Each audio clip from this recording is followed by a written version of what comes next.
嗨，大家好，我是汤平树，今天是2025年10月21号。这一期咱们聊一聊河南，聊一聊河南的天气。为什么聊河南的天气呢？就在我们跟美帝为贸易战忙得不可开交，互相卡脖子。不幸的是老天爷似乎也卡了一下咱们的脖子。这个有一些媒体报道9月份以来连续40多天，整个中原大地主要是河南被笼罩在连绵的阴雨之中。大家也知道这个时候正是秋收的时候是玉米是花生这个收获的一个高峰期但是连绵的阴雨，持续不断的阴雨，让农民的这个丰收的果实成为泡影。而这一切正在静悄悄的进行。我们的热搜，我们的头条并没有这些，你也看不到，这个节目也有可能看不到。但是人在做天在看，咱们该说还要说一下。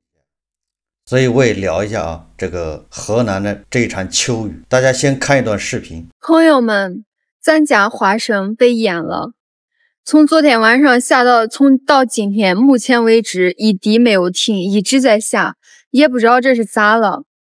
这好不容易种个花生，到它熟的时候了，有个地里又被淋了，看这水多深，这小狗的脚都在水里边淌着嘞，一点办法都没有。那洗个衣裳，那挂那3天都湿气了，它还不干。这我刚洗的头出来，这现在又变得跟被驴舔了一样。这老天爷，你这是想咋呀？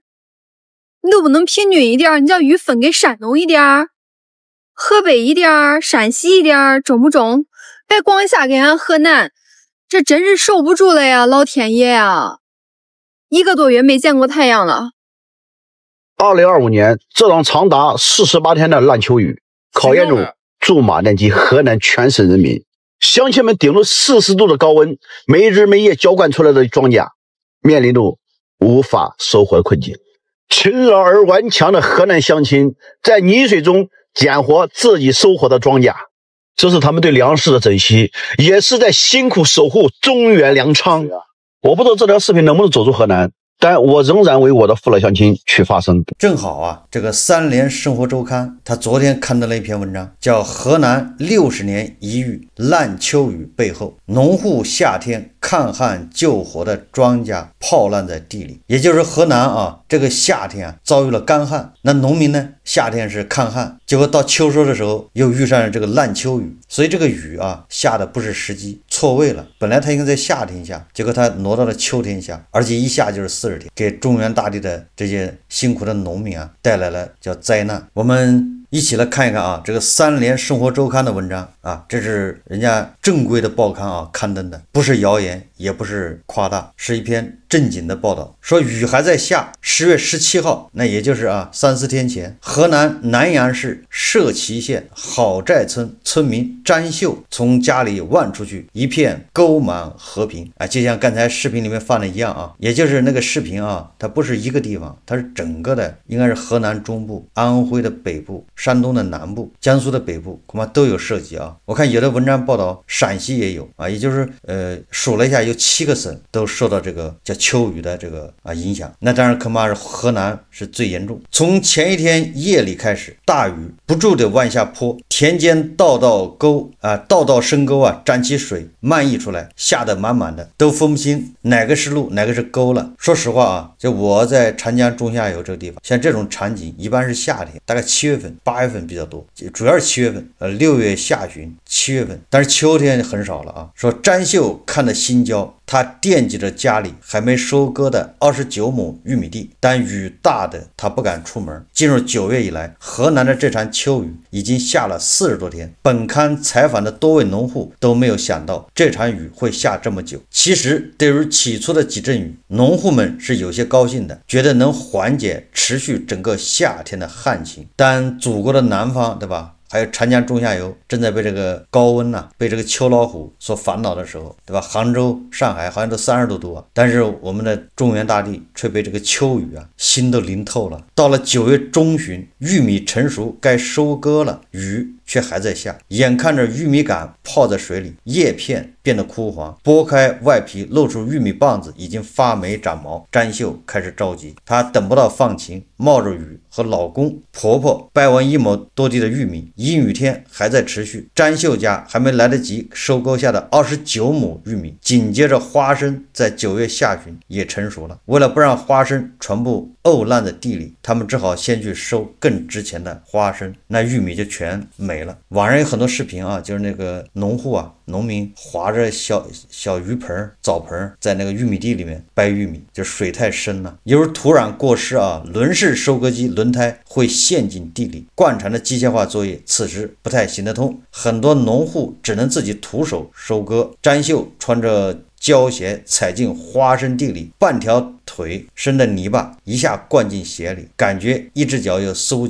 5斤重，走不了路，只好脱掉鞋子光脚下地啊。这种在农村生活过的人都知道啊，你如果在泥地里面，你最好是光脚，阻力小，你穿任何鞋子都不行。所以那个插田的人啊，过去插田人都是光脚下去，我就干过啊。然后呢，麻黄就吸在你腿上。这个挖花生呢，我以前挖过，一般是中秋节前后嘛。那个挖花生的时候，一般是特别热，其实那时候正好是大夏天，你把花生从地里拔出来，然后你要一颗一颗的摘它嘛。那时候都是手工啊，不像现在机器，你把它拔出来扔在地里面，它一下午实际上也就相当于水分呢，大部分都晒干了，然后你再边扯的把花生，然后回去之后再晾晒，晒成干花生啊。如果你不及时收的话啊，那一场雨下来，那花生在田里面它就烂了，它会发芽。这文章说啊，收割手成为秋收期间最忙碌的角色之一。河南驻马店市陈丽和丈夫拥有一台能下湿地的履带式收割机，这1个多月来四处奔波，每天都睡在车上，不是通宵也是加班。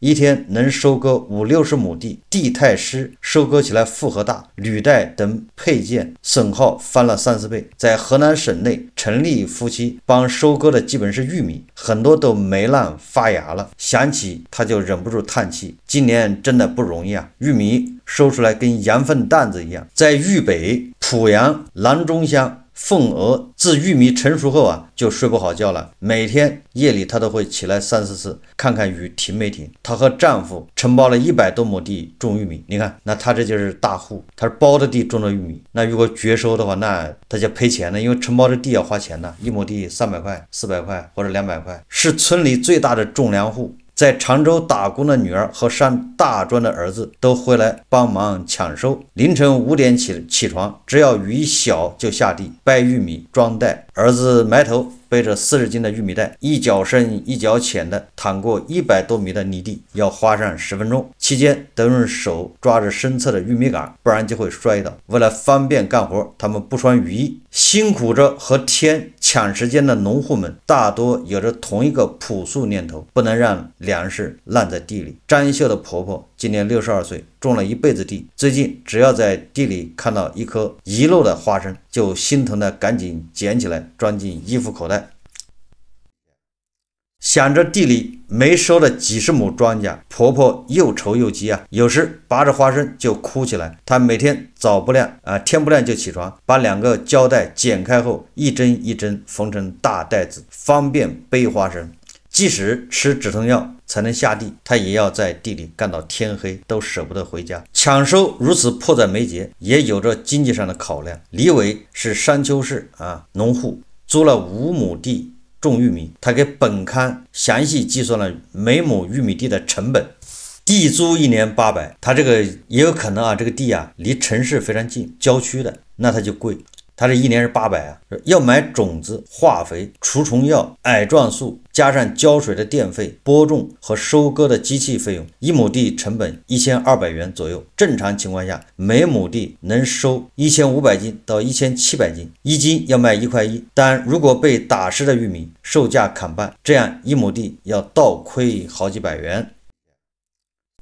许多抢收不完的农户只能眼睁睁看着庄稼烂在地里。凤娥有块承包地在村南边低洼处，30多亩玉米来不及抢收，只能先留在地里，等雨完全停后，拿小型抽水泵把水慢慢排走。在河南最主要的水稻种植区信阳区。雪莲61岁的父母只在9月初约上一次收割机，收了10几亩水稻之后就再也约不上了。国庆雪莲回家下地，掰开稻谷一看，里面都是深灰或者黑色的霉斑，等于剩下还没有收割的20亩水稻。雪莲说已经不抱什么希望了。也就是这次秋雨啊，不仅影响水稻、花生、玉米，对吧？也就是基本上这个季节的农作物全部受影响。最主要的啊，作为农民应该知道，影响了收割，实际上就影响了下一季的播种，尤其是像河南这个地方，但很多都是套种啊，就是把这个收完这个马上就得种下一波这个别的农作物。抢收抢种啊，耽误了收就耽误了种。说李伟今年52岁，这是他记忆里头第一次遇到这样连绵的阴雨天，像江浙那带的梅雨季。但问题是江浙的梅雨季它是4、5月份呢，就是安徽这儿也是梅雨啊。所以有的时候你不能不感叹这个老天爷啊，这个气候，你那地方什么气候，然后就培育出什么样的农作物，对吧？就适合什么样的农作物。因为你看人家种和收，秋收的时候一般的就是没有雨，晴天，夏天有雨，对吧？然后每个地方气候不一样，雨水不一样，所以你看你那地方适合种什么，这都是老天定的，要不然老天不配合。说往常早晨洗的衣服中午就能晾干，现在晾上2天还是潮乎乎的。河南省气象台监测数据显示，进入9月以来，河南先后出现10轮大范围降雨，全省平均降水量达到349.6毫米，常年就是比常年同期多2.6倍，是1961年有气象记录以来同期最高值。时间上，河南平均阴雨天数达到了25.3天，较常年多14天。这个乔江芳是河南省农业科学院粮食作物研究所玉米耕作与栽培室主任，他告诉本刊晚年正常情况下，秋天天气较为晴好，即使下雨一般就2、3天，而过去的40多天里，他印象里只见到6、7次太阳。连绵阴雨对正处于秋收获季的农作物无疑会产生不利影响。以玉米举例，乔江芳表示其一是光照不足，玉米中后期籽粒灌浆会受阻，从而减少产量；二是玉米表面长时间湿润，容易滋生霉菌，毒素含量增加，影响质量。实际上这个玉米发霉以后恐怕已经不能用了。首先人是肯定不能吃，就是做饲料也有问题，对吧？最好是把它变成一个燃料，也就不能再食用了，动物也不能吃。这场60年一遇的秋雨，很大程度上超出了人们过往的应对经验。这个乔江芳8月参加过2次省气象部门组织的预判会，当时预判到9月的降雨量会比往年更大，但不知道会偏多这么多，还持续这么长时间，也就是专家没有想到，那农民还怎么应对啊？9月中旬开始，乔江芳到乡村一线指导如何在连阴雨天气抢收，基本跑遍整个河南，各方也都在行动。据河南日报，河南组建了742支农机应急作业服务队，跨省引进3080台履带式玉米收割机，向农民群众公布全省4963台烘干机械位置和联系方式，先后安排5000万元救灾资金用于烘干机、机械奖补、秋粮收获补助和调度农机。它这个烘干机有的烘干机它只是用来烘这个类似于玉米这种东西的，那它烘花生就不行反正这中间是有差别的虽然都叫烘干机，还不能乱烘更异常的是，在秋涝之前，河南先经历了严重的夏旱。你说说，这叫麻绳专挑细处断的，屋漏偏逢连夜雨。河南省气候中心高级工程师李芳此前接受采访时指出，1961年以来，河南仅2014年出现过类似夏旱秋涝的情况，但当年6至8月降水偏少40%，9到10月偏多1.1倍，而今年9到10月降水偏多超2.6倍，异常程度更为突出。就老天爷下雨下错了，早下1个月，那这就是久旱逢甘霖；晚下1个月，那叫雪上加霜。对农户来说这些被泡在地里的庄稼都是他们从旱情中保住的。浇水这一动作贯穿了凤娥的整个夏天，浇一轮要半个月，今天刚浇完，明天就看到玉米叶卷起来，又旱了。他一共浇了3轮，从6月种下玉米开始，凤娥就守在水井旁，有时10几分钟就要挪一次水管。只有浇300多米长的田地时，能有4小时连续休息的时间。伏天太热，凤娥一天要喝7、8瓶水，把毛巾打湿后盖在头上，再戴上宽檐帽子，能凉快点。抗旱还有经济成本。李伟说一盘60米的小白龙塑料袋要110来块，一盘一地要用好几盘，比较心疼，都不愿意浇，除非没办法浇一下。也就是你那个浇水的那个塑料管，小白龙塑料袋，反正用来浇水用的，一块地恐怕要200、300块钱，就这玩意儿要钱，还有电费，对吧？张秀为了浇水都睡在地里，天天没日没夜的浇水，心里面总想着浇完到时候能有个好收成，一直都是抱着这个希望。但是显然这个秋天希望破灭。说即使把庄稼抢收回来，许多农户没有充足的通风晾晒条件，庄稼还是会发霉长芽。乔江芳说正常玉米收获的水分含量在20%以下，这次秋雨导致玉米水分含量在35%以上，容易积热加速霉变。有效的方法是烘干。乔振群在南阳唐河县经营烘干点，2台烘干机24小时连轴转，1个月烘干了4、5千吨玉米，1吨收费150元。乔振群告诉本刊，城郊乡8万亩地有10几个烘干厂，他的烘干机使用率翻了1倍的情况下，农户们依然要排队3天才能烘上。找他的以种几百上千亩地的大户最多。大户没办法只能去烘干，因为他不可能找地方晒，没有那么大的场地让他晒，他也没有那么多人工所以他只能选择烘干，1吨150，这个成本又上去了。本来这个微利，对吧？这下就变成赔钱了。但是小户就不这样了，对吧？在很多个体小农户看来，烘干不是最便捷实惠的选择。其实李伟也想去烘干，但政府修建的烘干塔每仓要10几20吨起烘，也就是你那点量还不够在里面，对吧？放个角落，人家一烘就要烘满，对吧？成本低包括他自己在内，许多邻居种30亩地，收5000斤玉米，量太少，每家玉米质量、干湿度也不一样，很难凑在一起来烘干。如果找私人经营的烘干点，李伟觉得费用有些高，加重水稻的雪莲。回忆往年几乎用不上烘干机，只有偶尔晾晒中途遇大雨才紧急使用。张秀也没有去烘干，而是腾出自家新建的2层房子来晾，主要顾虑烘干的价格。烘干的毕竟这个价格比较贵那只能是晾晒。实际上很多人都知道吧，你要到农村去经常农村的那个村村通公路上都晒满了这个麦子对吧？还有什么其他东西，有很多人就抱怨，因为你开车在上面压嘛，抱怨就是这怎么路都被人晒了。实际上没办法，农民就这样，他就那么几天，他收了之后，他如果没地方晒，他家里没地方晒，他只能在路上晾晒，然后正好你车一压帮他脱力。所以说没去过农村的如果遇到这种情况不要抱怨，都是没办法。秋雨影响的不仅是秋收，还有下一茬农作物的播种。张秀判断今年的小麦可能种不上了，因为花生还没有收割完，地湿也无法旋根。李伟说往年他2周前就种下大蒜了，现在还不敢播种，害怕坏根，得等土里的水渗下去，就土壤不能太湿。他有些忧心产量，种的时间晚了，温度低，明年大蒜可能要减产。实际上很快就要降温了。这个安庆还有长江中下游已经降温了，对吧？温度降得非常快。河南这些地方，中原地区就是河北南部，这个雨恐怕刚完，后面就要降温，所以说后面的这个农作物会受极大的影响。32岁的张秀还不敢计算这次庄稼的具体损失有多少钱，但可以肯定的是赔都赔得不得了。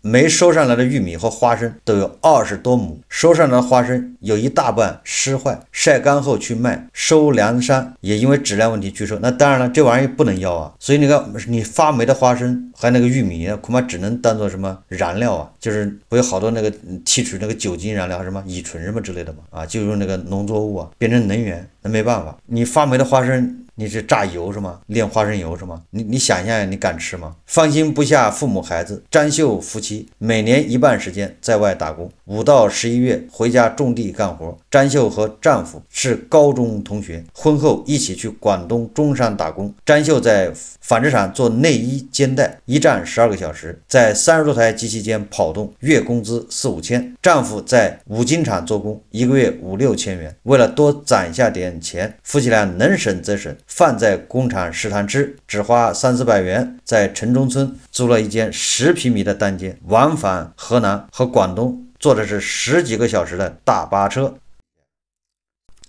对于这个有着4个孩子的家庭，种地是收入里很重要的一部分。4个孩子分别13岁、12岁、7岁和6岁，这都是响应国家号召啊，这都是在做贡献呢。不知道国家给这个4个孩子家庭什么补助啊？这样的家庭是正需要补助的。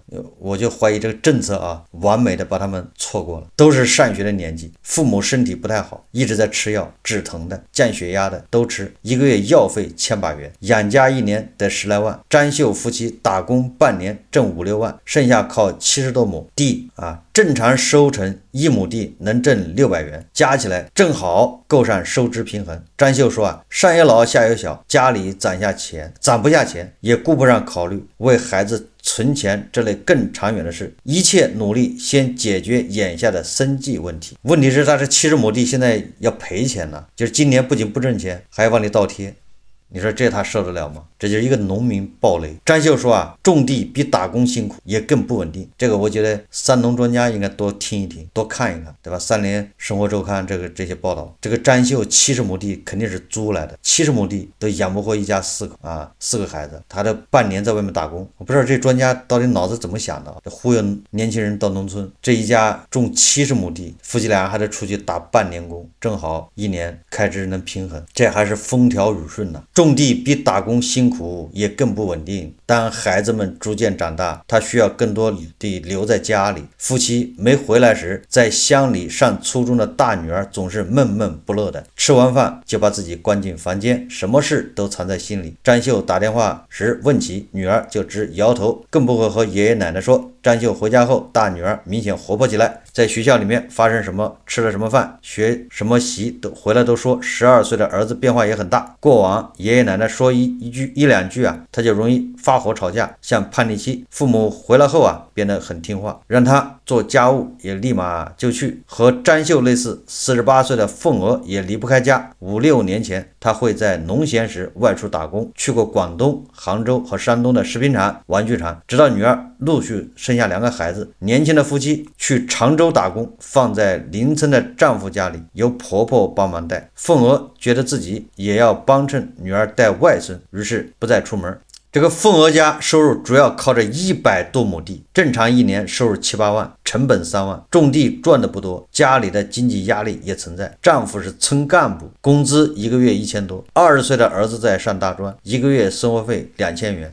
家里前几年盖了一栋2层楼的新房，凤娥在装修上很用心，铺了大理石地砖，楼梯安装了木质扶手，盖房的欠款也得慢慢还。眼下赚的钱过日子是够的，但凤娥想到将来公公婆婆2位老人如果有小病小养，住院需要钱，更大头的是儿子结婚的开销，怎么也得40、50万，所以凤娥不舍得折价1半卖湿粮。好在自家有10几万斤容量的粮仓，凤娥把玉米放进4面通风的铁丝笼里，每半天去翻动检查，如果有发霉的就铺开重新晾晒，希望最后还是晾成干玉米棒再卖。这个如果像欧盟那样的质检，你能质检得过吗？咱们的那个鸡蛋啊，卖到欧盟都经常被退回啊，里面有什么残留啊、超标啊。52岁的李伟是村里少有留在家里干庄稼活的70后，更多村民选择外出打工。他年轻时当兵，退伍后也在工地上做过工。前些年2个孩子在县里读初中，需要接送，加上2016年村里在脱贫攻坚政策下建了大棚，他就靠大棚挣钱。春种甜瓜和西瓜，夏种蔬菜，再种几亩玉米。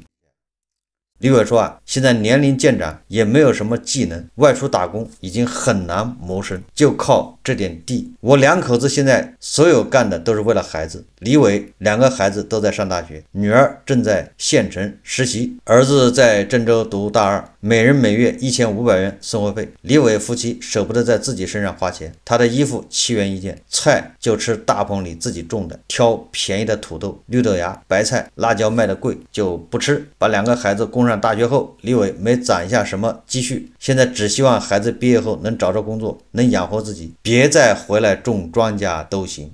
对吧？这是一个农民啊，在劝这个三农专家不能再忽悠了，对吧？这是种地农民的呼声呢，就是别再回来种庄稼都行，你在外面干什么都行，就别回来种庄稼。10月18日，凤娥发了一条视频，她抢收到粮仓精心照料的玉米，还是许多发了芽，远远望去像一丛嫩绿的青草。她没有抱怨什么，转而分享起了把玉米收进粮仓时的一件事。上周的一个晚上，凤娥洗完碗出来，看到粮仓院子3、4个邻居主动搬来凳子，默默坐在玉米堆前帮他剥皮。对门大哥有严重腰间盘突出，但也想搭把手，就举着太阳能帮忙照明。邻居们也没说啥，只是冲他笑。所以凤娥想着，天灾不由人，不管收成怎么样，他能做到的是好好把玉米种下去，收上来，把当下能做的做好就行。实际上啊，玉米只要发霉，不及时晾干已经没用了。所以为什么要去烘？1吨150块钱把它烘干，它不仅发霉，它还烂，而且那个玉米芯一旦发霉的吧，你晒的很难晒干。农民最后做的这些都是无用功。这就是啊，河南农民，这是三联生活周刊报道的啊。他为什么说是老天爷掐脖子呢？他恰恰是在这个农村叫双抢，双抢是最满的，一天都不能耽误，就是抢种抢收啊，抢收抢种，就是赶时间，一天都不能耽误。结果你说这一耽误多长时间？你该抢收的没抢得了，劳动成果化为乌有，泡了，被水泡了，没用了。然后你种呢，你又种不下去，它影响的不是1季啊，它影响的是2季，也就是整个影响1年。他现在种下去的麦子，对吧？或者是其他东西，一般是到明年4月份、5月份收，这就是1季，对吧？这半年，然后再去6月份再种个什么东西，到秋天收。所以这个对农民的打击是非常大的。如果你承包了80亩啊，那你这80亩就相当于这1年你啥也干不了了，你花的成本打了水漂，成果没有了，净赔。所以那些好多啊，这个抱着幻想，以为农村，对吧，是什么浪漫的地方，乡土情节啊，采菊东篱下，悠然见南山，向往田园生活的，你得先跟老天爷做斗争。这老天爷不发脾气就算了，一发脾气，你这1年就啥也没有了，而且赔钱。你想，他就相当于2年白干嘛？这今年种下去花了钱没有收成，赔了钱，那你去年挣点钱，相当于赔掉了。它本来利润就薄，对吧？很多你看，你承包70亩地啊，你租70亩地种也顶多管一家的这个开支。问题是70亩地啊，那你说你都到农村去，哪有每个人都给你70亩地？你哪有那么多地给你呢？所以这好多专家，我就不知道他是闭着眼在那瞎吹还是干啥，忽悠。这个不仅有小农户啊受灾，种粮大户一样受灾，他就是机械化。就一般的种粮大户他自己有收割机啊，有保障的，那也不行，受灾，对吧？你要烘干，你本来的利润就薄，你结果你1吨又要掏150的烘干费，你还人工费呢，对吧？你还拉来拉去的，运来运去的，这不要请人吗？不花钱吗？所以说啊，就到现在为止没看见那个种粮食的农民啊，就像那股民一样，没看见有谁赚钱，没看见谁种地啊发家致富的，有那也是极个别的，对吧？他包了几千亩地，人家已经不是种地了，那就玩金融套补贴讲故事，真正靠种地赚钱的没有。有人就说了，那我搞现代农业，对吧？什么搞大棚温室，那个理论上是可以啊，问题是那个投入更大，一个大棚要投入多少钱了，对吧？那个可不是你小门小户啊，你自己包几亩地就可以，那个大投入，对吧？几百万的往下投，一旦受灾那更惨，对吧？那就相当于加了杠杆啊，那你不更惨吗？所以农民他这个风险高呢，就是靠天吃饭，老天赏饭，一旦老天不高兴，你这几年的白干啊，这就是农民的现状。你说这些农民花了钱，现在对吧受灾，他找谁去啊？只能埋怨自己。但是这些啊，大家不要太过于这个焦虑啊，也不要过于这个过度解读啊。因为这些都是低质量的，少点就少点，对吧？我们主要是看高质量的，所以我们这个7点的节目，对吧？那一定是又是今年秋收，对吧？各种忙，各种产量啊，再次创新高，这是不影响的啊，不能因为个别经营户啊受了灾啊，就说咱们今年收成差，这个是不对的。而且这些你看玉米、花生都是低质量的啊，少点就少点，对吧？我们高质量的现代农业，那在大棚里面，那都是大获丰收，所以希望大家不要过度的解读啊。好，这期节目咱们就聊到这里，感谢大家收看。如果喜欢我的节目，欢迎订阅、转发，也可以在下方留言评论，谢谢大家。